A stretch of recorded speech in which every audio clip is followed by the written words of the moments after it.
The catecholamine cascade is crucial in critical illness, involving both alpha and beta adrenergic receptors. Prolonged exposure to high levels of catecholamines may cause harmful metabolic and hemodynamic effects.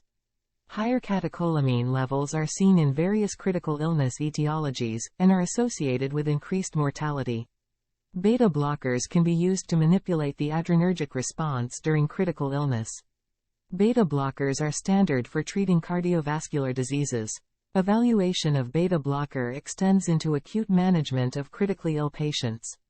This video aims to critically assess literature on beta blocker therapy in critical illness and to describe evidence-based beta blocker use in conditions including sepsis, severe burns, traumatic brain injury, and cardiac arrest.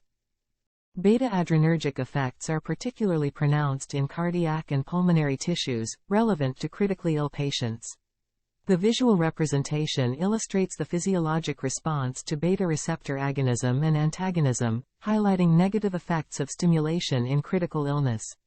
Sympathetic nervous system signaling hormones include catecholamines norepinephrine, epinephrine, and dopamine, which increase during stress, and high levels predict mortality in critically ill patients. Cardiac arrest and septic shock may increase epinephrine, up to 300 times, and norepinephrine, 14 times baseline. The debate continues over whether catecholamine upregulation represents treatable pathophysiology or necessary compensation linked to disease severity. In sepsis, there's a chaotic reaction involving inflammatory response and catecholamine upregulation, resulting in issues like hemodynamic compromise and metabolic alterations. Beta blockers, known as beta B, have the potential to mitigate these adverse effects. They can reduce sepsis-induced cardiac dysfunction, enhance hypermetabolic state control, and engage in immunomodulation. Beta-1 blockade plays a part in decreasing myocardial oxygen consumption, increasing diastolic filling and coronary perfusion time, and potentially reducing the risk of myocardial ischemia. The guidelines, however, remain silent on beta-B use in septic patients. Its acute use continues to be debated, with research showing varying safety and effects on cardiac index. Esmolol therapy has demonstrated both positive and negative effects on cardiac output and stroke volume, with improved pH, arterial lactate, and other benefits. A substantial review found a significant reduction in 28-day mortality with esmolol and landiolol. The relative risk was 0.68, with 95% confidence interval ranging from 0.54 to 0.85. It had a p-value less than 0.001. The timing of initiating beta blockade in sepsis remains controversial, but certain drugs like esmolol and landiolol may offer reduced heart rates without harming end-organ perfusion, potentially improving survival rates. Severe burns lead to a cascade of reactions in the body, triggering catecholamine release and a hypermetabolic state. This response can last up to 2 years, affecting cardiac output, energy requirements, muscle, and bone, sometimes leading to dysfunction and death. Enter beta blockers, an intervention to halt this hyperadrenergic spiral. Propranolol, in particular, has shown promising effects in enhancing wound healing and reducing inflammation. In children with burns, propranolol has been linked to decreased heart rate, oxygen consumption, and significant reductions in resting energy expenditure. Studies have affirmed propranolol's safety following severe burns in children, with benefits like decreased heart rate, successful attenuation of hypermetabolism, and improved bone density. Severe burns lead to a cascade of reactions in the body, triggering catecholamine release and a hypermetabolic state. This response can last up to 2 years, affecting cardiac output, energy requirements, muscle, and bone, sometimes leading to dysfunction and death. Enter beta blockers, an intervention to halt this hyperadrenergic spiral. Propranolol, in particular, has shown promising effects in enhancing wound healing and reducing inflammation. In children with burns, propranolol has been linked to decreased heart rate, oxygen consumption, and significant reductions in resting energy expenditure. Studies have affirmed propranolol's safety following severe burns in children, with benefits like decreased heart rate, successful attenuation of hypermetabolism, and improved bone density. For adults, the data are limited but support similar conclusions. Studies with different beta blockers have shown varied results, including more rapid healing times, shorter hospital stays, and reduced blood loss during grafting. Current guidelines lack specifics on timing and dosing. The evidence points to beta blockers, especially propranolol at 1 to 3 mg per kilogram per day within 1 to 3 days after burn injury, as a powerful tool in enhancing recovery in both children and adults.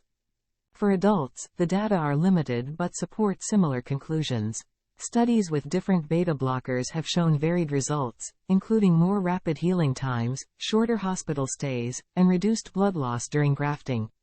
Current guidelines lack specifics on timing and dosing. The evidence points to beta blockers, especially propranolol at 1 to 3 mg per kilogram per day within 1 to 3 days after burn injury, as a powerful tool in enhancing recovery in both children and adults. TBI leads to a systemic hyperadrenergic state, resulting in complications such as vasoconstriction and increased intracranial pressure.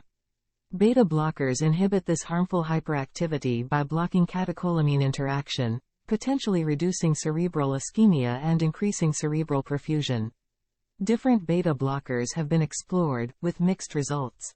However, some common observations include a positive correlation between arterial noradrenaline concentration and cardiac damage in an RCT. Observational studies have consistently demonstrated a mortality benefit for the use of beta blockers in TBI. Out of 8 retrospective cohort studies, 7 showed significantly lower mortality with beta blockers use. In 2017, based on a meta-analysis, East made a conditional recommendation for in-hospital use of beta blockers in adults with severe TBI. AAST concluded in 2018 that beta blockers leads to significantly lower mortality rates after TBI. One specific study even connected beta blockade with a reduced risk of poor long-term functional outcome. Existing evidence supports the 2017 East guideline recommendations, but there are still areas to clarify, such as the preferred agent, dosing, titration, and timing.